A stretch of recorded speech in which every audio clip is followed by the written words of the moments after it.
Ladies and gentlemen, mesdames et messieurs, bonsoir. Ladies and gentlemen, good afternoon.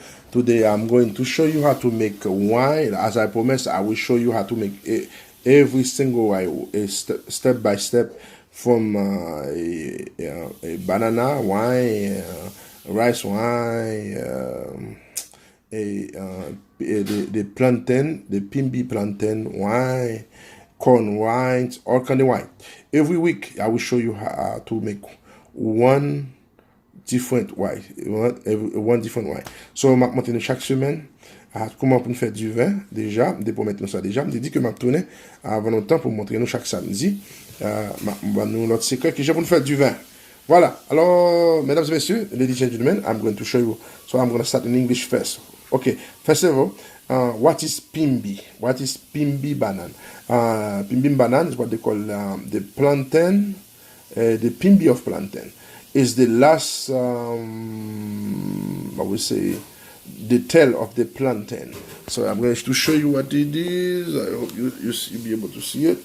Okay, that's the tail of the plantain, and then we call it pimbi banana. But you have to remove the shell, and you go inside.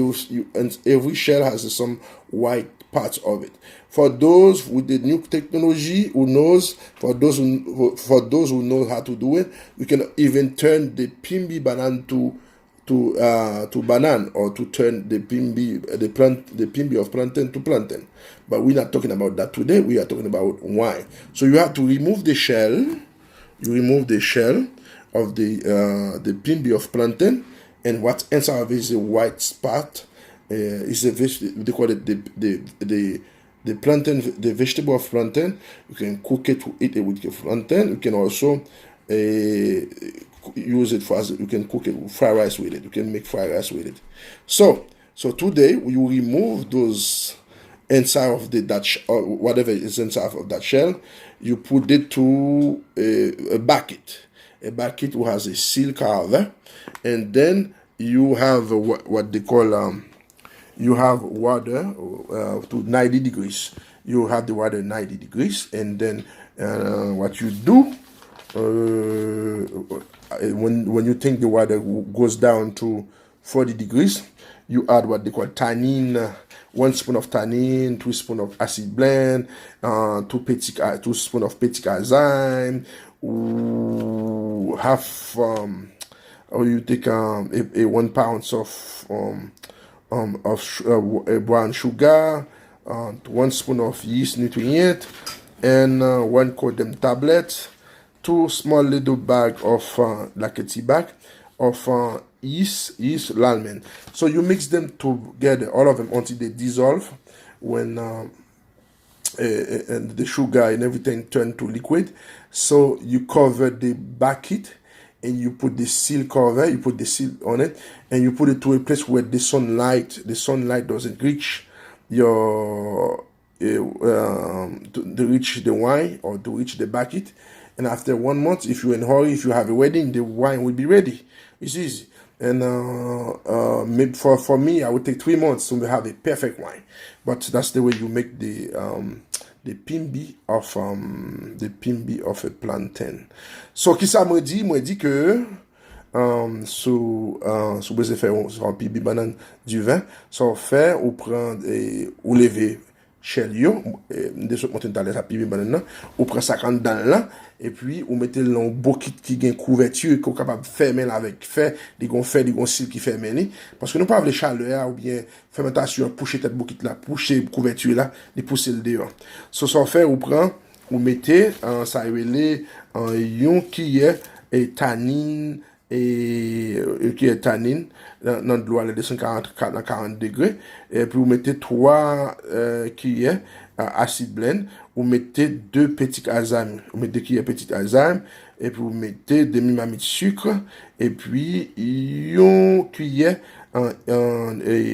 du vin nutrient, et puis une tablette, code d'une tablette, et puis codem non c'est pas codem non mais de codem codem COMPDEN tablette, et puis vous mettez 2 chasses le vin l'almond écrit LALLEMAN2. So vous brassez jusqu'à ce que vous fond le fin fond qu'on y a là, ou couvrir, bon, qui t'a bien couvert, et puis, bon, qui t'a gon fait qui pour sciller, comme ça, pour sécuriser, et pour finir sécuriser, vous mettez de côté le pas prend, les pas prend, côté le pas prend, et soleil. Mais pas oublier, bon, quitte ça, ou pas qu'à plein lettre en bouche. Like I said, you cannot fill up the bucket all the way up. So if the bucket can hold 5 gallons, you only put 3 gallons. You have to leave space for the fermentation. Il faut quitter espace pour capable fermenter. Et puis après 1 mois, ou bien 2-3 mois, ou on du vin qui est parfait. Facile. Je veux dire, c'est pour Pimbi banane. So next week, I think I'm going to show you how to make like a whiskey with the coffee skin. With the coffee skin, and then it will be like a whiskey. I don't know if you ever test Mamajuana. It's the same thing, almost like Mamajuana. So again, I am going to show what's Pimbi banana. This is a Pimbi banana. You see, that's a Pimbi banana. You got it. You have the picture of it. You have the idea what it is. So you need to remove the shell, retirer pour prendre ça comme balle pour capable faire du vin. Je pense que c'est clair. Nous sommes capables de poser une question si nous voulez. Poser une question, question me on my, how do you call it? Messenger. Question me. You can even call me too. But so many people, I don't think I'll be able to answer every single calls. But anyway, I show you how to make the wine with the Pimbi, the Pimbi of plantain. And next time you guys don't throw that away, this is perfect and you can cook it as the vegetable. You can always make wine with it. Not the cover, inside of the cover. C'est pas pour, c'est en dedans, le conseil des petits bagages tout blanc. A lot of small little things, the small, they look like white. And there is a way you can also turn them to plantain. Ou capable de faire retourner banane tout, sous compte qui j'ai pour faire. Mais c'est pas de ça qu'on parle aujourd'hui. Ok? Merci. Et pas de ça qu'on parle aujourd'hui, c'est on a parlé de du vin. We're not talking about how to turn them to plantain, but we are talking about how to turn them to a wine. So maybe from another video, we will show you how to turn those Pimbi banana to plantain, how to turn the Pimbi of plantain to plantain. But today, that's not the case.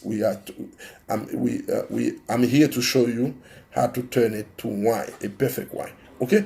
Moi, je pense que nous apprenons, que nous comprenons, et que I hope you guys learn, and then you know how to make your wine with a lot of things. And I'm going to show you how to make every single wine, and your wine will be perfect, and your wine will get you drunk. Thank you. Have a good night. Bonne nuit. Merci beaucoup. Merci, au revoir.